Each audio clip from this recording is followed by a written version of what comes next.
saya lihat perkembangan sekarang ini, ya, di mana kita melihat sudah mulai banyak analisa biologis tinggi dan sebagainya. Mestinya yang paling ideal ke depan itu saya menyarankan depo-depo kontainer itu melekat di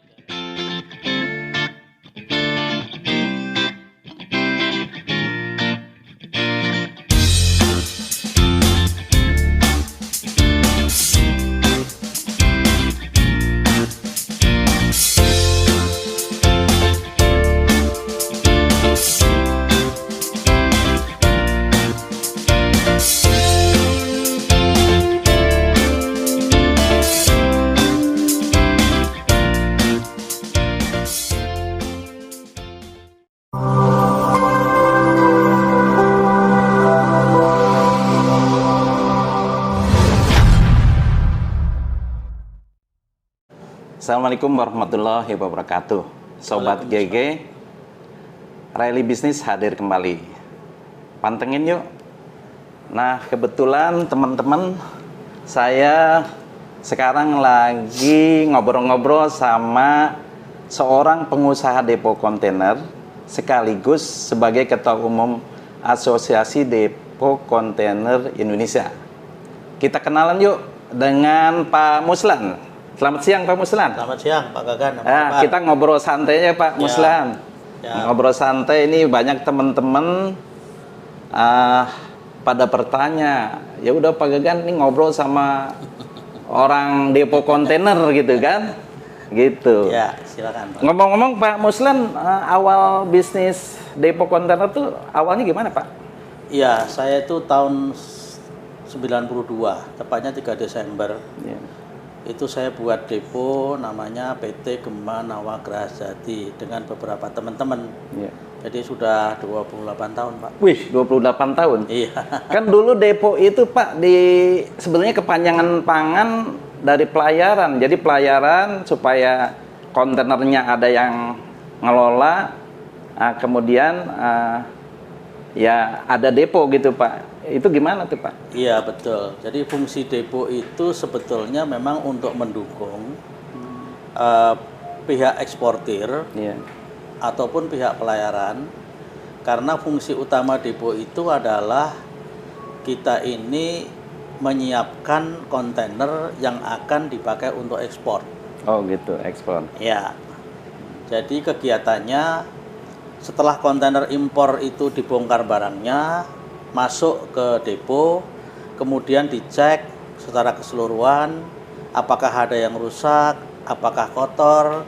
Nah itu tugas depo untuk memperbaiki kalau rusak, kalau kotor dibersihkan, kemudian disiapkan supaya ready for use untuk ekspor. Itu fungsi utama depo Pak. Depo. Kalau dulu kan yang punya depo tuh pelayaran Pak, sekarang kayaknya udah mandiri ya Pak? Ada beberapa juga, ada depo dimiliki oleh pelayaran, tapi juga ada depo yang dimiliki oleh memang dia sebagai pebisnis depo. Jadi tidak ada hubungannya dengan perusahaan pelayaran. Seperti GNS ini juga depo mandiri yang tidak ada hubungannya dengan kepemilikan di perusahaan pelayaran. Sehingga bisa netral melakukan apapun sesuai dengan ketentuan-ketentuan internasional dan ketentuan pemerintah. Iya. Ya. Bisa netral Pak ya?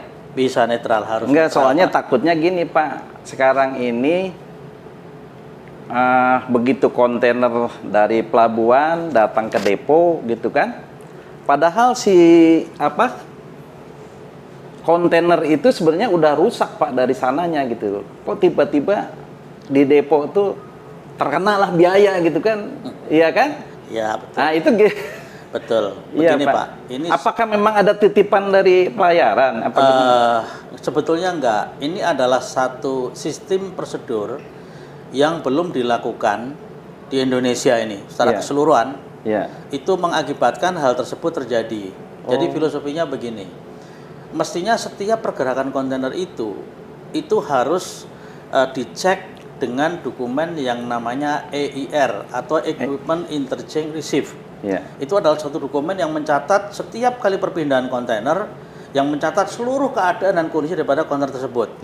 Memang saya tahu kalau dari kapal bongkar di pelabuhan sudah dicek. Sudah dicek, udah. Dari pelabuhan keluar itu juga dicek. Kemudian sampai gate keluar itu biasanya pengecekannya memang tidak detail. Nah, ada penyebabnya. Pertama memang karena kontainer itu isi kargo, isi barang, sehingga di bagian dalam orang tidak bisa melihat. Itu kelemahannya yang pertama. Yang kedua, memang di pelabuhan sendiri untuk mengecek kontainer itu tidak terlalu detail seperti yang ada di depo. Sehingga ini yang menjadi masalah. Jadi ada sesuatu yang hilang Pak di situ pas saat ngecekan kan Pak? Betul. Dari kapal dicek, di pelabuhan dicek, pas saat keluar, nah ini. Nah, saat keluar ini dicek. Serah terima antara pelabuhan dengan pengusaha truk misalkan ya Pak, atau MKL-nya PPJK ya. Nah itu nggak detail gitu Pak ya? Iya, itu dicek tapi tidak detail. Sehingga kalau ada kerusakan-kerusakan, baik itu di samping, di atas, apalagi di bawah, itu tidak akan bisa kelihatan. Nah, justru tugas depo itu sekarang ini melakukan dengan cara yang profesional, terbuka, fair, gitu. Ya, jadi pada saat kontainer sudah dibawa oleh eksportir atau importir, kemudian barangnya dibongkar di pabrik, kemudian kontainer masuk ke depo, itulah baru dilakukan fisik kontainer secara detail di depo dengan standarisasi internasional. Nah, tugas depo adalah memang mengecek kontainer tersebut itu dengan standarisasi internasional. Nah, kita sebetulnya sudah mengklasifikasikan apakah ini yang dikatakan rusak lama, mungkin karena berkarat, atau mungkin rusak dari sana.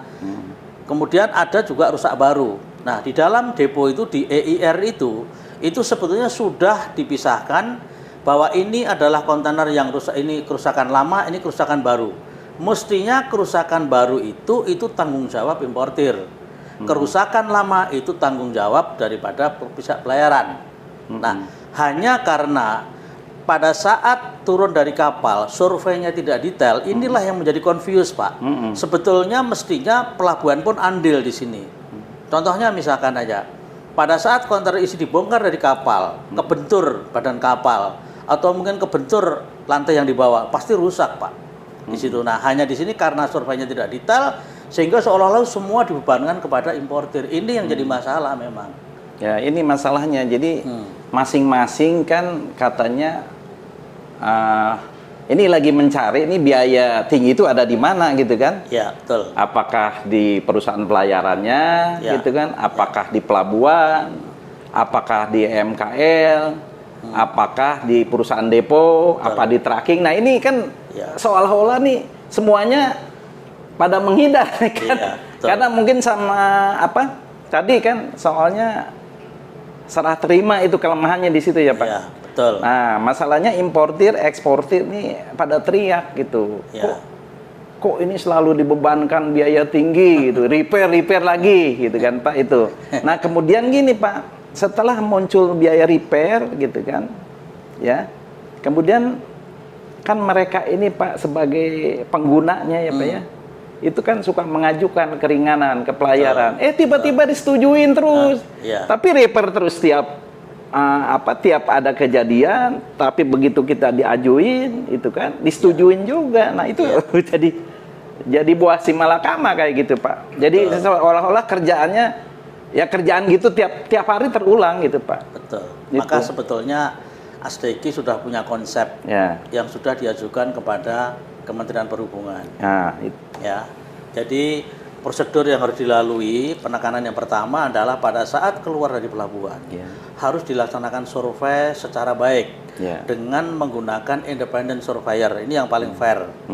Kemudian pada saat setelah itu barang dibawa ke tempat importir, barangnya dibongkar, masuk ke depo, itu pun juga harus dilakukan survei bersama-sama antara pihak depo sebagai wakil daripada pemilik kontainer atau pelayaran, kemudian dengan independent surveyor, sehingga terjadi joint survey.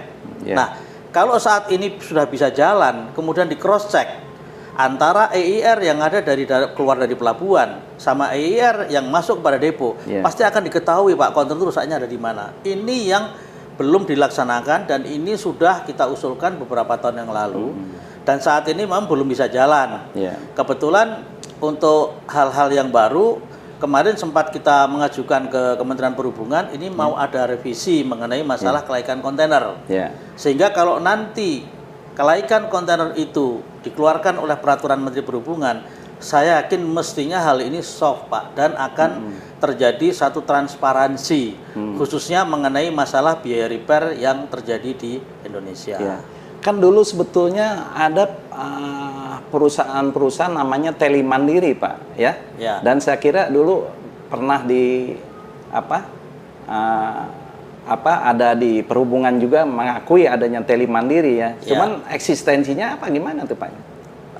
Saya tidak bisa menjawab secara pasti karena itu ranahnya di Asosiasi Teli Mandiri. Oh gitu ya. Tetapi kalau memang kontainer ini selama ini yang saya tahu, fungsi daripada Teli Mandiri itu dia hanya mencatat mengenai masalah boxnya, nomor kontainernya. Oh, boxnya. Jadi dia belum detail mengenai masalah kerusakannya.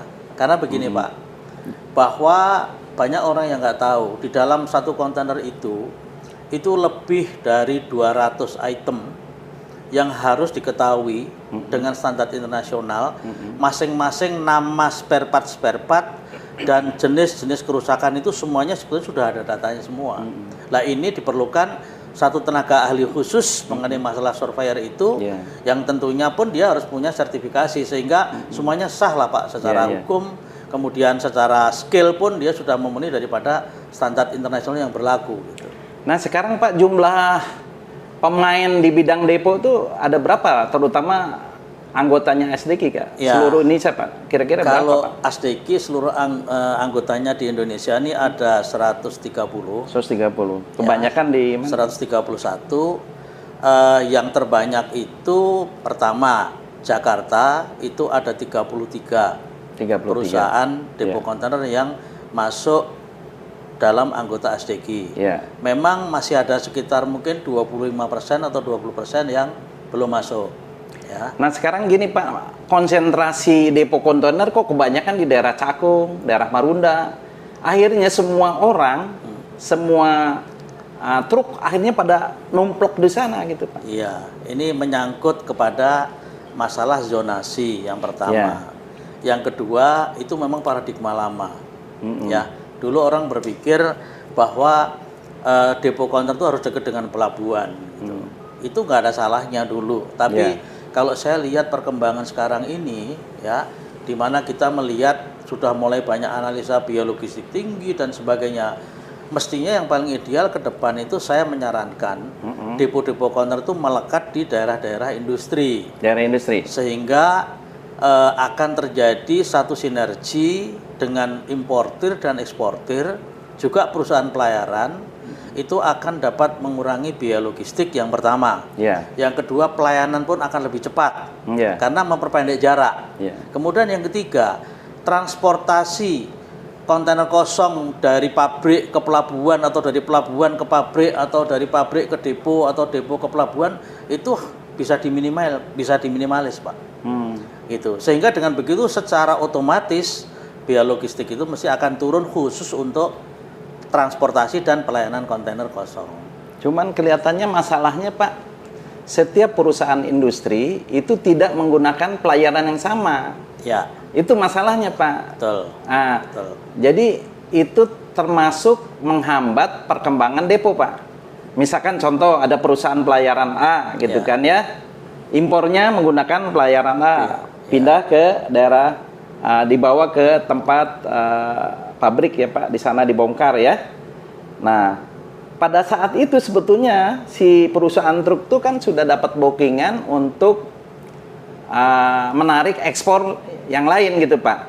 Nah kalau konten itu dibalikan ke daerah situ, daerah industri kan itu gampang kan, begitu masuk ke situ kan, ya kan Pak ya. Tinggal narik kontainer dari situ kan Pak, lebih gampang. Nah sekarang di tempat kawasan industri itu tidak disuplai oleh pelayaran-pelayaran, semuanya ada di situ gitu Pak. Nah itu kan masalah Pak. Betul Pak, ini memang yang masih harus dibahas secara bersama. Tapi kalau saya melihat pola ke depan itu kan bisnis itu kan harus kolaborasi. Kalau depo itu dimiliki oleh satu perusahaan pelayaran gampang, tinggal menyuruh aja kan. Tetapi ada beberapa depo-depo publik yang memang dia itu bekerja memang perusahaan satu depo yang tidak dimiliki oleh perusahaan pelayaran. Ini tentu memerlukan satu lobby-lobby, pengertian bersama antara pihak pelayaran, antara pihak pengelola kawasan industri, kemudian antar depo, termasuk juga angkutan yang dikelola oleh Aprindo. Saya rasa ini memang harus duduk bareng untuk membuat satu konsep bersama sehingga hal itu bisa dilakukan. Karena ini kepentingannya bersama. Sebetulnya pihak pelayaran pun juga ingin pelayanan cepat. Dia pengen juga pasti biayanya juga bisa lebih rendah. Hanya mungkin ada faktor-faktor lain, persaingan bisnis yang barangkali mungkin itulah perlu dikaji ulang. Tapi saya yakin ke depan kalau kita semuanya sepakat untuk kita membuat depo-depo buffer di setiap kawasan industri, ini akan menjadikan satu kemajuan di Indonesia terhadap sistem distribusi kontainer maupun barang. Nah, sebelum itu Pak, kita lihat ini masalah utama kan gitu kan Pak.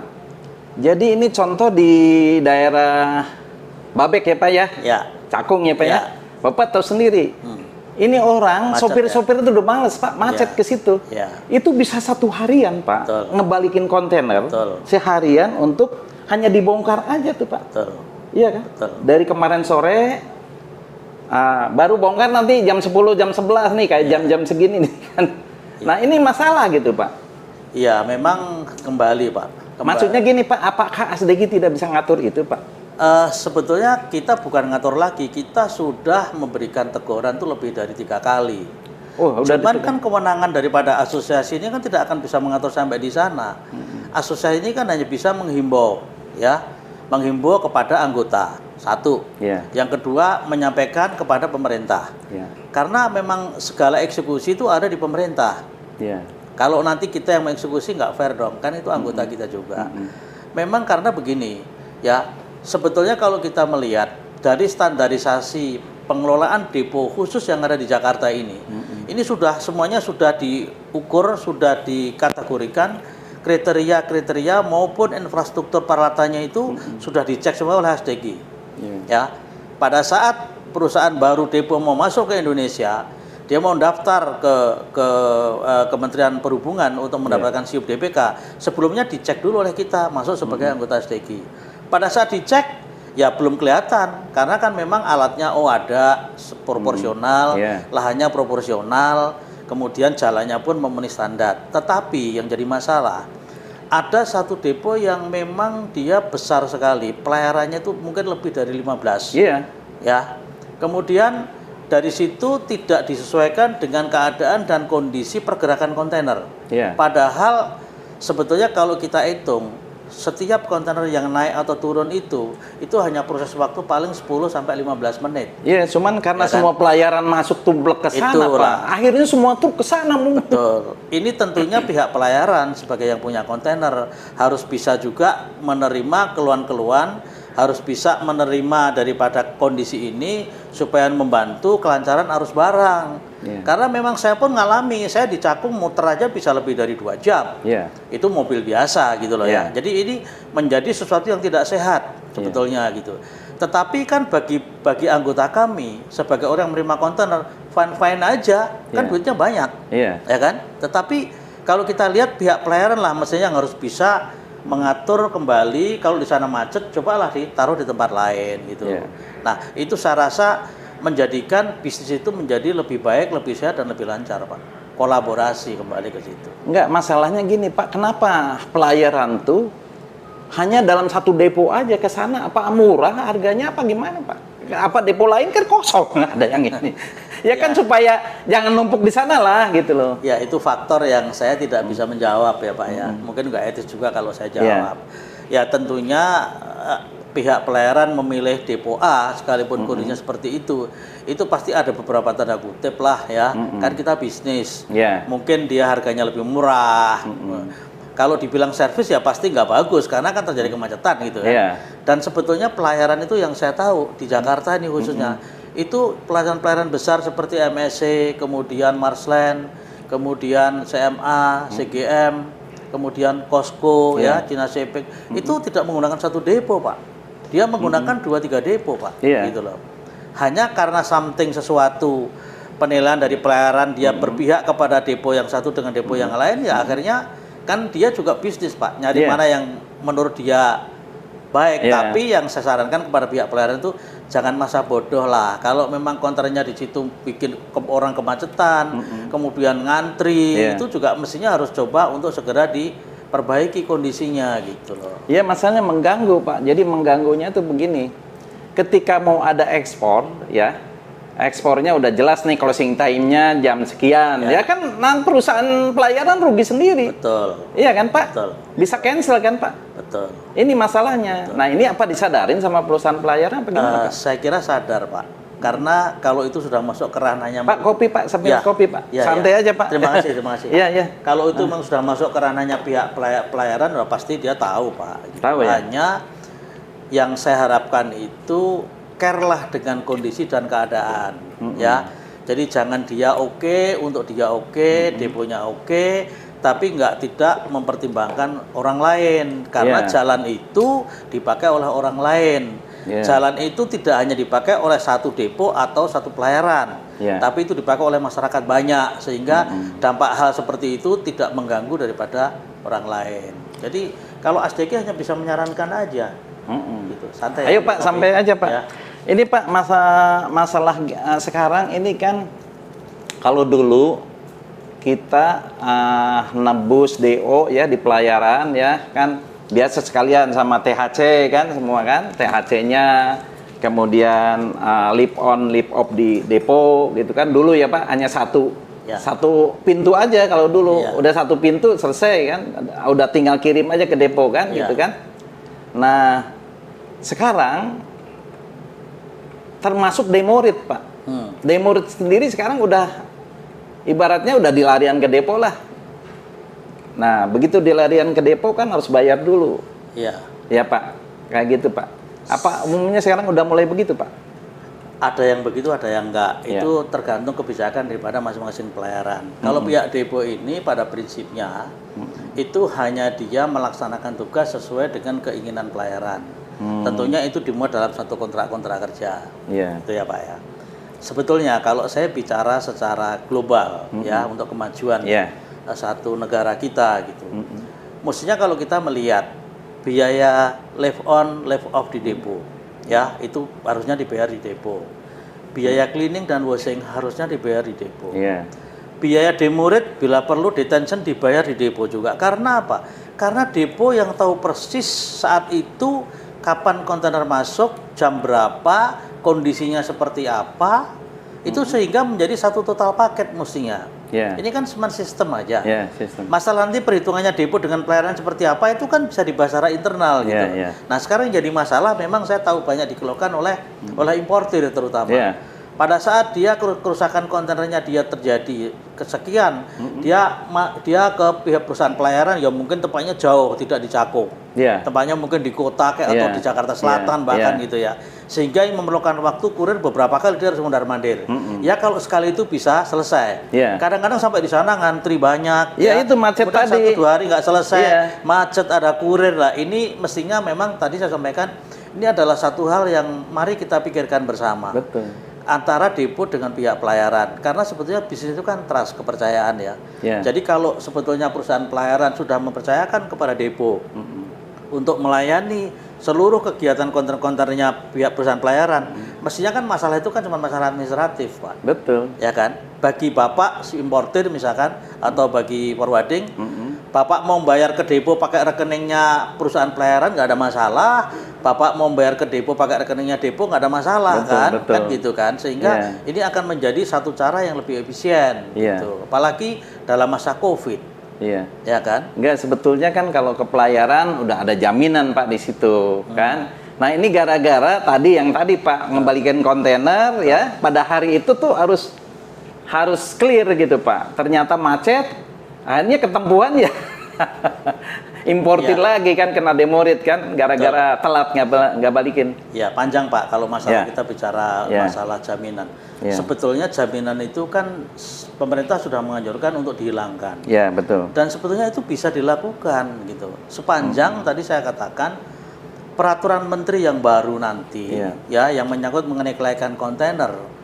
Survei kontainer itu bisa dilaksanakan dengan independen, itu semuanya kan bisa jalan kok Pak. Bisa jalan. Nggak perlu lagi ada jaminan gitu. Nggak karena perlu. Jaminan itu juga membuat importir saya sendiri juga jadi susah. Saya punya forwarding juga. Saya udah bayar jaminan katakanlah satu kontainer 5 juta misalkan aja atau 3 juta.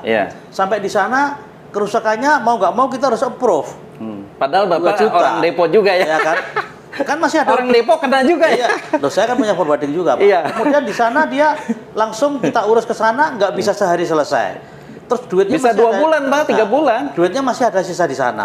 Ya kan? Itu kan membuat cash flow kita jadi berat gitu. Padahal kalau semua tadi ada di satu titik, sumbernya ada di depo, semuanya selesai, Pak. Nggak perlu ada jaminan, Pak. Tadi saya katakan bahwa di depo itu udah diketahui kerusakan seperti ini, kemudian tarifnya sekian, semuanya harus terbuka gitu loh. Harusnya dimasukin biaya freight aja, Pak ya. Jadi selesai kan, Pak. Ke depo berapa tinggal nagih kan itu kan, Pak. Sulitnya begini, Pak. Karena kan menyangkut biaya itu persaingan masa di situ, Pak. Biaya kerusakan ini kan nggak bisa dideteksi, Pak. Terutama impor ya, Pak ya.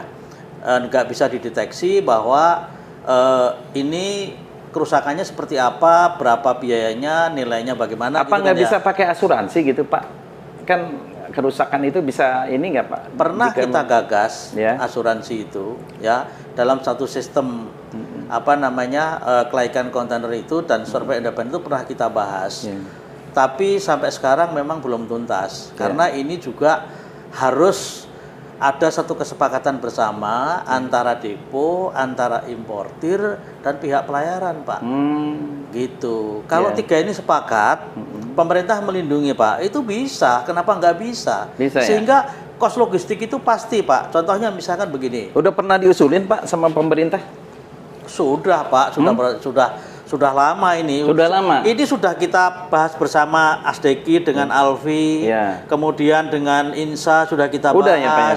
Sudah dengan Ginsi sudah dibahas. Cuman ketok palunya belum dimulai gitu loh. Kira-kira kenapa tuh, Pak? Kan sekarang pemerintah harusnya membackup biaya penurunan logistik kan, itu kan? Ya kan tinggal ya itu tadi. Kenapa ya, Pak? Ya barangkali ada inilah, Pak. Ada sesuatu yang memang terutama pelayaran internasional itu kan tidak semuanya dapat diputuskan di Indonesia. Gitu. Masih harus lapor kepada prinsipal yang ada di luar negeri ya. Jadi saya kira itu perlu satu proses. Makanya saya justru mendukung pengguna jasa.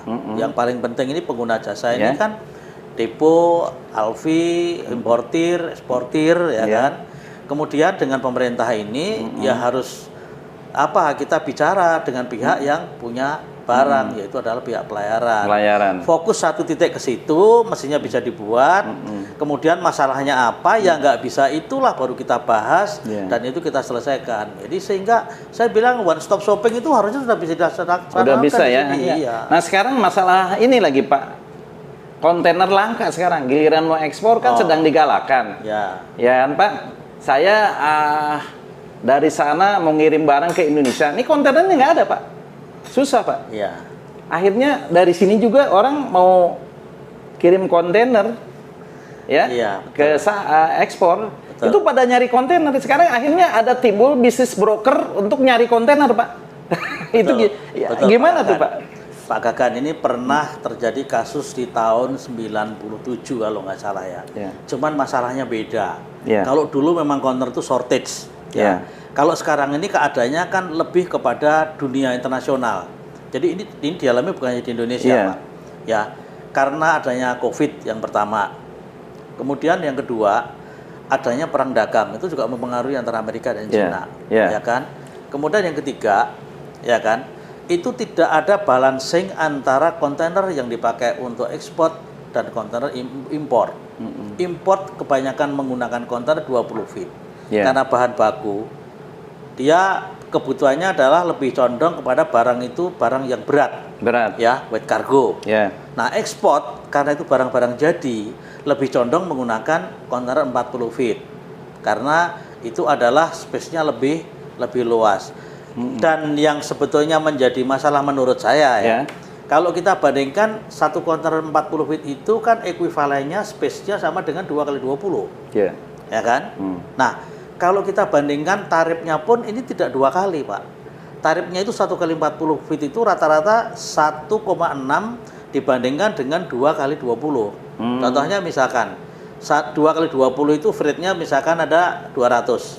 Ya, Pak ya, atau $100. $2 2 kali 20, jadi satunya kan $50. Kalau kita menggunakan 40 feet, Pak, itu kenanya cuman 100 dikalikan 200 dikalikan 1,6. Jadi ada diskon ya 40%. Oh, diskon. Sehingga kan kecenderungan import eksportir, gua pakai 40 feet aja. Itu di freight seperti itu, live on di depo seperti itu, di THC pun kan seperti itu. Jadi lebih murah? Di angkutan seperti itu, akhirnya lebih murah. Oh. Nah, akhirnya kecenderungannya lah orang yang biasa sudah dengan 40 feet dikasih 2 kali 20, tarifnya 2 kali, wantar dulu gitu. Nah, ini juga menjadi satu hal yang barangkali untuk dipertimbangkan lah ke depan. Saya pikir kan sirkulasi, Pak, sekarang barang-barang dari negara Cina itu kan terutama pengguna kontainer yang banyak sekali itu, Pak, keluar. Jadi akhirnya arus ke Indonesia berkurang, Pak, itu, Pak. Betul. Itu, ya. Pak. Itu akibat dari hal tersebut, akhirnya kan pihak pelayaran tuh juga mesti mendatangkan kontainer. Ya kan? Yeah. Padahal dengan mendatangkan kontainer itu juga biaya, Pak, bagi perusahaan pelayaran. Yeah. Dia harus memasukkan kontainer 40 feet atau high cube ke Indonesia. Yeah. Dengan biaya pihak pelayaran. Yeah. Kemudian kan kontainer 40 feet itu kan terbatas gitu. Nah, juga saya kemarin sempat diskusi dengan beberapa teman-teman di pelayaran gitu. Apakah tidak dicoba disosialisasi bahwa ekspor yang tadinya menggunakan 40 feet itu apakah tidak dicoba menggunakan kontainer 20 feet. Saat ini kontainer 20 feet cukup banyak, Pak. Banyak ya, Pak? Banyak. Jadi sebetulnya yang shorted itu yang 40 feet sama yang high cube. 40 high cube gitu loh, Pak. Sekarang bisnis depo itu gimana, Pak? Lesu apa dengan adanya itu apa gimana? Apa masih stabil apa gimana? Ya, kalau dikatakan lesu, ya lesu, stabil juga nggak stabil gitu ya. Bagaimanapun dengan COVID ini, saya sendiri mengalami itu turun banyak sekali gitu ya.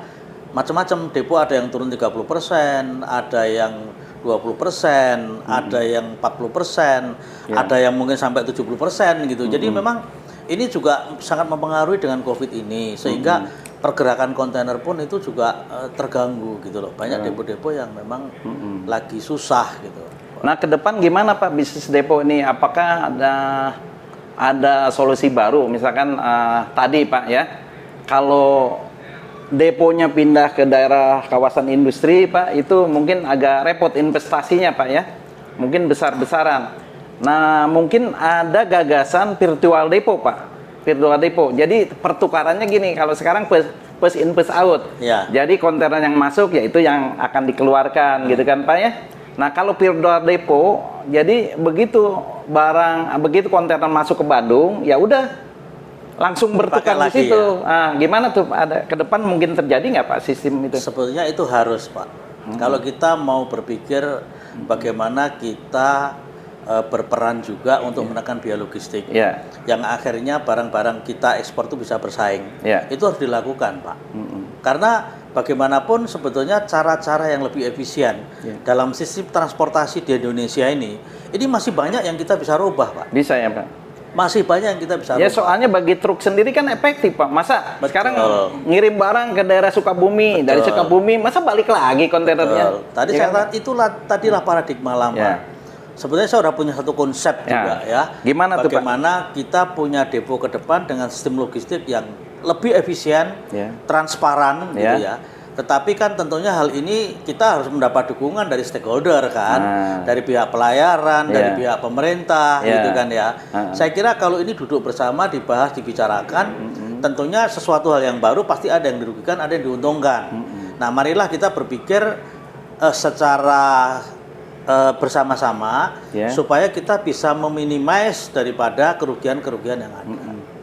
Jadi kemungkinan bisa ya? Kemungkinan bisa ya? Bisa, saya jamin bisa. Ya, sekarang kan soalnya kan pergerakan bisnis sekarang di logistik itu hanya dalam hitungan satu komputer tadi, Pak. Itu kemungkinan bisa jalan, Pak, gitu, Pak. Bisa, harus bisa. Ya? Harus ya, Pak. bisa. Iya, Pak. Kan, Pak, filosofi bisnis kan begini. Bapak sebagai forwarding, saya sebagai depo. Teman yang satu sebagai pihak pelayaran. Teman yang satu lagi sebagai importir atau eksportir. Selama kita ini mau berkolaborasi, mencari satu titik bagaimana kita menciptakan satu pola yang efisien, baik waktu, aman, dan biaya, pasti bisa, Pak, sepanjang kita mau bersama-sama. Baiklah teman-teman, untuk Gitu. mencari biaya yang lebih efisien itu sebetulnya ada di mana-mana. Nah, selama pemerintah mau mendukung ya, sama stakeholder mau mendukung dan duduk bareng di dalam rangka menurunkan kos logistik. Betul. Saya kira demikian dulu ya Pak Muslan. Ini banyak tamu juga nih Pak Muslan antri. Dan saya berharap Pak ini ada seri 2, seri 3 sehingga ada kelanjutan sehingga mengarah kepada satu titik bagaimana kita bisa menciptakan pola distribusi barang di Indonesia dengan cara yang paling efisien. Baik teman-teman, kita ketemu sama teman berikutnya. Terima kasih teman-teman.